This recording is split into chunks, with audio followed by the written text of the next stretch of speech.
Yankee's Best New England Recipes is filled with 75 years worth of recipes compiled by the season. And joining us today is Amy Traverso, the senior lifestyle editor at Yankee Magazine. Welcome to the show. It's nice to have you here. Thank you very much. So we're getting in the season here, We're getting into the season, and I have a holiday solution because, you know, Thanksgiving we eat the same thing every year, and it's nice to have a little twist that isn't too far away from the traditional dishes that you look forward to every year. So this is a cranberry sauce with just a little bit of a twist. It has chai tea in it.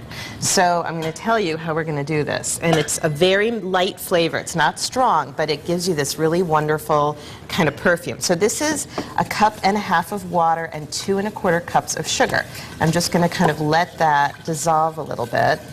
And then I'm going to add the tea bags. Now, black tea, obviously, chai tea is a mixture of black tea and spices, and that can get bitter kind of quickly. So we're only going to leave these in here for about 1 minute to 2 minutes. I've never heard of this before. I know, you know, it was something, it occurred to me that the spices in chai tea were very compatible with all the sort of fall flavors. You know, there's cinnamon, ginger, and cardamom in here.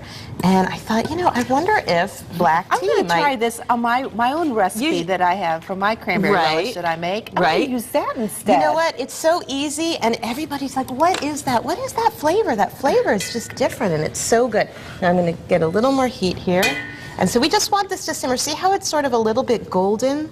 Yes. So that's, you just kind of want a very subtle flavor. If you go too long, the bitterness of the tea will kind of play off that slightly bitter note you get in cranberries, and that's going to be too much. So, you know, as long as you keep your eye on the clock and just go for about 1 minute to 2 minutes, you're going to be great. Have you tried other types of teas? Yeah, you know what else is great is Earl Grey tea. Because, really? Yeah, Earl Grey tea. That's my favorite tea. Is that your favorite? Yeah. So that has bergamot, however you want to say, in it, which is a citrus. So that citrusy flavor in the Earl Grey tea is really, really good with the cranberry, just like we often add orange juice to cranberry sauce. Okay, now this is looking really good. Yeah, see how it's nice and sort of golden brown.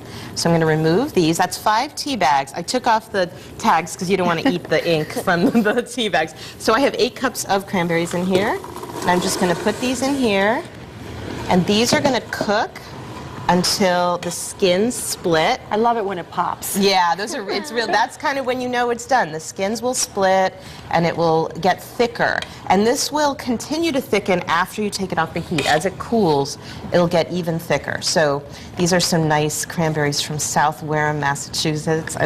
They are a native food, cranberries. They are from here.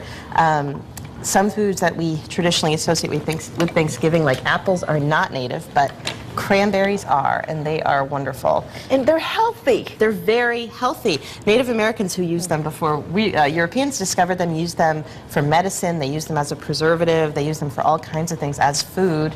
And so they are definitely an underused food. They, obviously we can only get the fresh ones in the winter, but you can get them all year round in the store. Right? Yeah, so you can eat them all through the winter into the spring. I like to use them in I even have a stir fry that I make with dried cranberries. Really? Yeah, they're kind of sweet. Like craisins? Yeah, those are craisins. delightful. Yeah, they're sweet and tart. So we're going to just let this go for about 15 minutes until And the you still skins have it are on split. high? I do. Okay.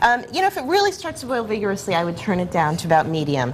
But you know, once those skins are split and the yummy stuff inside is kind of oozing out, smells great. Well, no, just it's really time. quickly, you put a lot of sugar in there. Can you use something else than the regular? That's a very interesting question. To make it a little healthier. Yeah, you could certainly use honey or agave. That's a nice I've option. seen coconut nectar as a low glycemic alternative.